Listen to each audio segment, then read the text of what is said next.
She thought she was protecting the bank until the police arrived, and she realized she had just called 911 on the owner. It was a regular afternoon at Fairview Bank and Trust. Or at least, that's how it started. The scent of fresh brewed coffee drifted through the air, mingling with the faint hum of printers and quiet chatter. Employees moved behind the counter, greeting customers with routine smiles, their voices rehearsed from years of repeating the same lines. Then the door swung open. He wasn't dressed like most of the clientele. No tailored suit, no polished loafers, no leather briefcase, just a black man in his late 40s, dressed in a plain hoodie, jeans, and a pair of clean but well-worn sneakers. He walked in with an easy stride, head slightly tilted as he scanned the room. Nobody spoke to him at first. A few glanced his way, then turned back to their transactions. He wasn't causing a scene, wasn't looking for trouble. He simply took a seat in the waiting area, pulled out his phone, and scrolled through his emails. Behind the counter, Linda Pearson, the branch manager, barely noticed him at first. She was reviewing loan applications, skimming through pages of financial statements, signatures, and credit histories. Then something made her look up. He was still sitting there. 5 minutes. 10. Other customers had come and gone, yet he remained. No checkbook in hand, no deposit slip, just waiting. Linda frowned, her fingers tightening around the pen in her hand. Something about the way he sat, so comfortable, so at ease, made her uneasy. She turned to Greg, a young teller beside her. "Do you know him?" Greg glanced at the man, then shook his head. "No idea.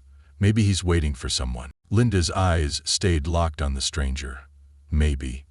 But something in her gut told her otherwise. The bank had its usual crowd. Retirees depositing pension checks. Business owners with hefty transactions. Middle-class families setting up accounts. A man like him, dressed like that, sitting there without speaking to anyone. It wasn't something she saw often in this part of town. She watched as he leaned back, tapped on his phone, then checked his watch. The movement was casual, but to Linda it felt calculated. Her pulse quickened. She had worked in banking for over 20 years. She knew the signs. She turned back to Greg. "Keep an eye on him. If he doesn't move in the next 5 minutes, let me know." Greg hesitated. "You think he's—" "I don't know yet." Linda tried to focus on her paperwork, but her eyes kept drifting toward him. 3 more minutes passed. That was it. She reached for her phone. "Yeah.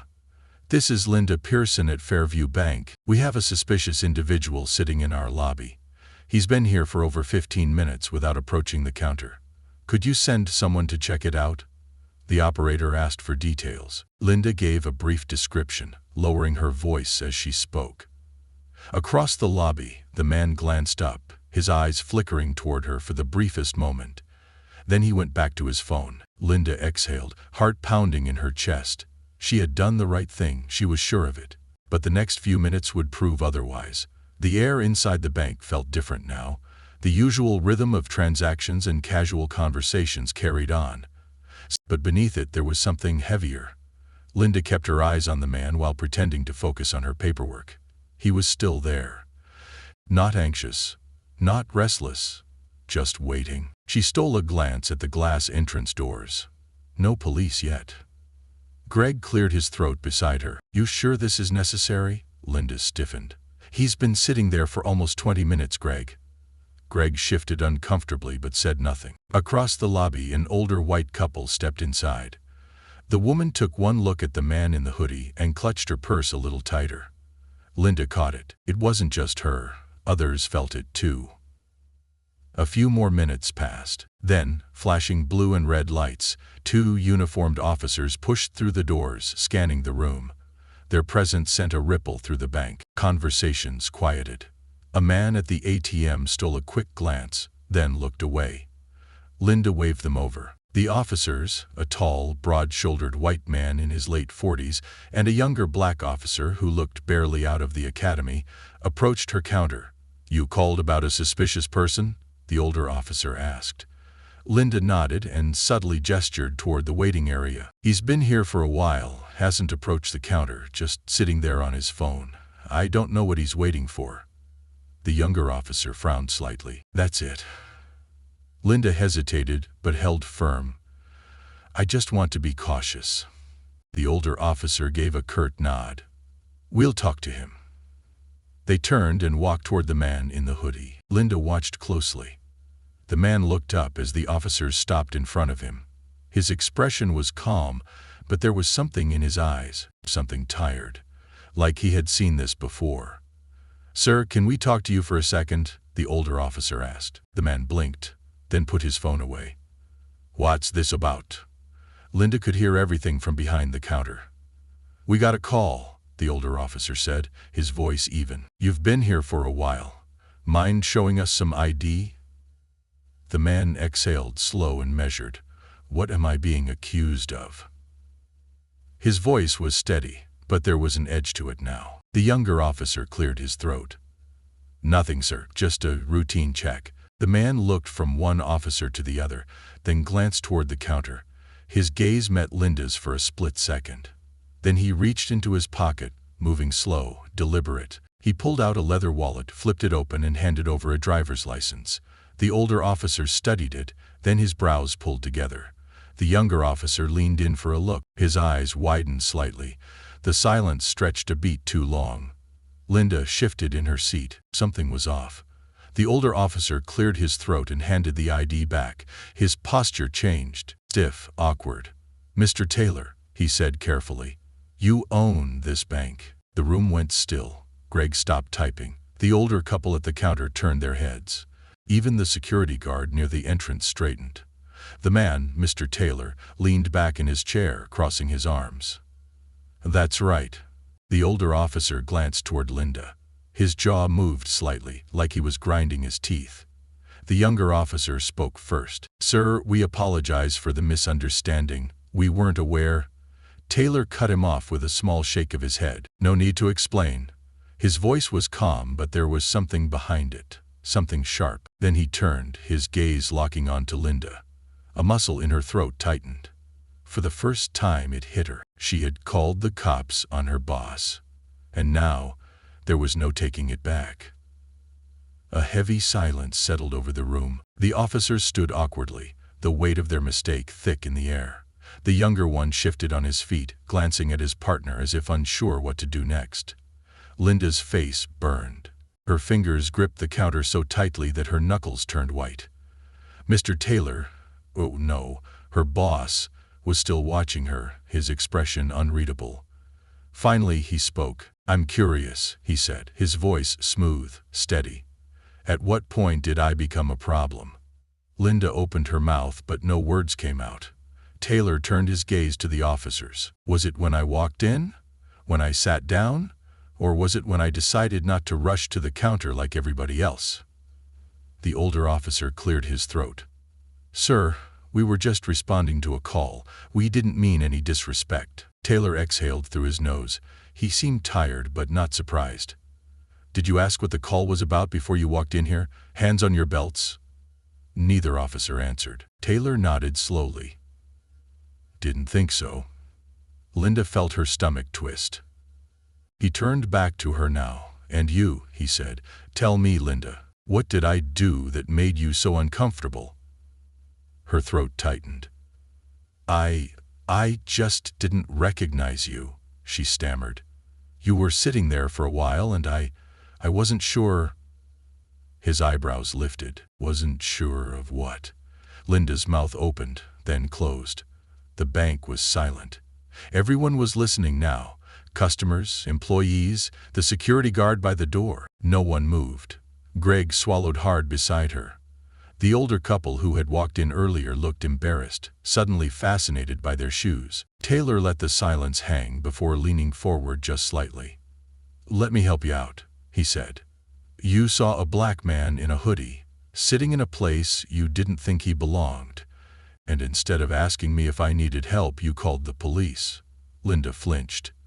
Taylor sat back. "You do that for all customers or just the ones that look like me?" I didn't mean." "You did," Taylor interrupted, his voice still level. "You just didn't expect the consequences." Another silence. The officers shifted uncomfortably. The younger cop cleared his throat. "Again, Mr. Taylor, we're sorry about the misunderstanding. if there's anything we can do." "There is," Taylor said, cutting him off. The officer hesitated. "What's that?" Taylor's eyes didn't leave Linda's. "Leave." The officers hesitated only a second before giving stiff nods. Without another word, they turned and walked out, the automatic doors sliding shut behind them. That should have been the end of it, but it wasn't. Linda's hands trembled as she tried to focus on the screen in front of her, but she could feel his eyes on her. Everyone's eyes. "Mr. Taylor." You should be asking yourself something, Linda," he said, standing now. He was tall, but he didn't have to be. The weight of the situation made him loom over her. She swallowed hard. "You should be asking yourself why I had to prove I belonged here." The words cut through her like glass. Taylor looked at Greg. "Can you get my assistant on the phone? I'd like to have a meeting." Greg nodded so fast it was almost comical. Yes, sir." Taylor didn't say another word to Linda. He simply turned and walked toward the back officers. His officers, leaving her standing there, exposed for what she had done. And for the first time, Linda had to sit with the weight of a question she never wanted to ask herself. The bank slowly returned to its usual rhythm. Customers making transactions, employees typing away, the faint hum of printers filling the silence. But something was different. The atmosphere had shifted, like an invisible weight pressing down on everyone in the room. Linda felt it the most. She tried to focus, tried to go back to work, but her hands wouldn't stop shaking. The usual small talk between tellers had vanished. No one met her eyes. Even Greg, who had always been chatty, kept his head down, busying himself with the register. It was the customers that got to her the most. An older black woman who had been standing in line during the whole ordeal walked up to her window. Her eyes held something Linda couldn't name. Disappointment? Sadness? Recognition? Linda forced a smile. "Good afternoon. How can I help you?" The woman slid a deposit slip across the counter. Her voice was soft but firm. "You should be ashamed." Linda's breath hitched. The woman didn't say anything else, just watched her with the kind of knowing look that cut deeper than any insult ever could. Linda processed the deposit in silence, her face burning with something close to humiliation. But that wasn't the worst part. The worst part was the whispers. A group of young professionals near the business accounts desk spoke in hushed tones, throwing glances in her direction. The man at the loan officer's desk murmured something to the person sitting across from him, shaking his head. They all knew. Linda swallowed the lump in her throat, keeping her eyes fixed on her screen. Maybe this would blow over. Maybe by next week. No one would even remember. But as if to mock that thought, the front doors opened again and in walked Amanda Rivers, one of the regional executives. Linda's stomach twisted into a knot. Amanda was sharp, no nonsense, the kind of woman who could fire you with a smile and still have you thanking her on the way out. She walked in with quick, decisive steps, her eyes scanning the room before landing on Greg. "Where's Mr. Taylor?" Greg straightened immediately. "In his office, ma'am." Amanda nodded, then walked past the counter without so much as a glance at Linda. That was bad, really bad. Linda's throat went dry. The assistant manager from the branch across town had once made an insensitive comment to a customer, and within a week he was gone. Would they fire her? She felt the weight of a dozen stares pressing down on her. Then Greg, of all people, muttered under his breath, "I told you it wasn't necessary." Linda's head snapped toward him. He wasn't looking at her, just counting bills, his voice barely above a whisper. "You saw him sitting there minding his business," Greg continued.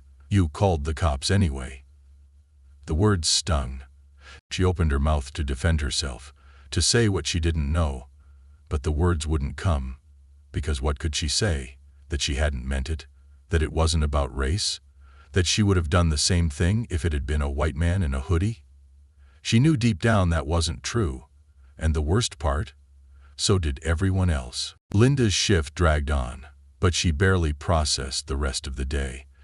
Every interaction felt heavy, every glance a reminder of what she'd done. She had worked at Fairview Bank and Trust for over 15 years. She knew the ins and outs of the business, prided herself on being good at her job. Yet now, none of that mattered. By the time the clock hit 5, The usual relief of ending a long workday never came. Instead, dread curled in her stomach as she walked toward the back offices. She knocked once on the glass door of Mr. Taylor's office. "Come in." She hesitated before stepping inside. The room was sleek and modern, nothing excessive, just a polished desk, a few framed photos, and a large window overlooking the street. Taylor sat behind the desk, arms resting on the chair's armrests, watching her. He didn't say anything, just waited. She swallowed. "I wanted to apologize." He exhaled slowly, nodding once. "For what?" Linda blinked. "For the misunderstanding earlier. I didn't—" "Stop." The word was firm, clipped. "You keep calling it a misunderstanding," Taylor said. "But it wasn't." Linda's stomach twisted. Taylor leaned forward slightly. "Tell me, Linda, when you saw me sitting there, did you think I was lost? Did you think I was dangerous? Or did you just think I didn't belong?" She opened her mouth, but nothing came out. "You saw a black man in casual clothes in a bank, and the first thing you did was assume he was a threat." Linda flinched at the word. "That's not—" "It is." Taylor cut her off. His voice never rose, but the weight of it crushed her all the same. She lowered her gaze. "You didn't ask me if I needed help," he continued. "You didn't approach me, didn't treat me like any other customer. You went straight to the police." Linda's face burned. "I've owned this bank for 3 years," Taylor said, shaking his head slightly. "I've put money into this community. I've hired people like you, people I thought I could trust, to treat customers with basic decency. And today I got a first-hand look at how some of my employees actually operate." Her breath caught. "Are you firing me?" Taylor studied her for a long moment. "Tell me, Linda. What do you think would have happened if I wasn't the owner?" The question made her stomach drop. If he had been just another black man in a hoodie, sitting in that lobby, waiting, if the police had walked in and found nothing in their system linking him to the bank, would they have asked him to leave, patted him down, arrested him? Her hands trembled. Taylor sighed, rubbing a hand over his jaw. "I'm not firing you today, but I am putting you on unpaid leave." Linda's heart skipped. "You need to think about what happened," Taylor said simply, "because I'm going to be thinking about whether you still deserve to work here." Her mouth went dry. That'll be all, she wanted to argue, to explain herself, to say she wasn't a bad person, that she hadn't meant for any of this to happen, but nothing she said would change the truth. So she nodded stiffly, turned, and walked out. And for the first time all day, no one looked at her as she left the building. Linda sat in her car, gripping the steering wheel so hard her knuckles turned white. She hadn't even started the engine yet. Her mind replayed everything, over and over. The moment she first noticed Mr. Taylor, the decision to call the police, the way the officers had stiffened when they realized who he was, the way he had looked at her. Not angry, not loud, just disappointed. And now, she was sitting here, suspended without pay, with no idea if she even had a job to come back to. For 15 years she had thought of herself as a good person, someone fair, reasonable, but today had forced her to ask herself a question she didn't like. Was she part of the problem? She had never thought of herself as racist. She had never used slurs, never treated black customers differently. At least she had believed that. But then, why had she been so quick to assume the worst? She closed her eyes, exhaling shakily. A memory surfaced, one she hadn't thought about in years. She was 16, working her first summer job at a small grocery store. The manager had warned her to keep an eye on certain types of customers. Back then, she hadn't questioned it. She had just followed the rules. And maybe all these years later she was still following them without even realizing it. She finally started the car, but she didn't drive away. Not yet. Instead, she reached for her phone. Her fingers hovered over the screen before she typed in a search. Unconscious bias in the workplace. The results loaded instantly. Articles, studies, real stories. She clicked on the first one. It was time to start learning, because for the first time Linda understood something. Being a good person wasn't enough. She had work to do. Prejudice doesn't always show up in loud, obvious ways. Sometimes it's quiet. Sometimes it looks like a gut feeling that turns out to be a learned bias. It's in the moments when we assume, when we react before we think, and the truth is, we all have blind spots. But the question is, what do we do once we see them? This isn't just about Linda. It's about all of us. So maybe today, take a moment to reflect. Ask yourself the uncomfortable questions, because awareness is the first step to change. And if you got something from this story, consider subscribing for more thought-provoking content, because conversations like this, they matter.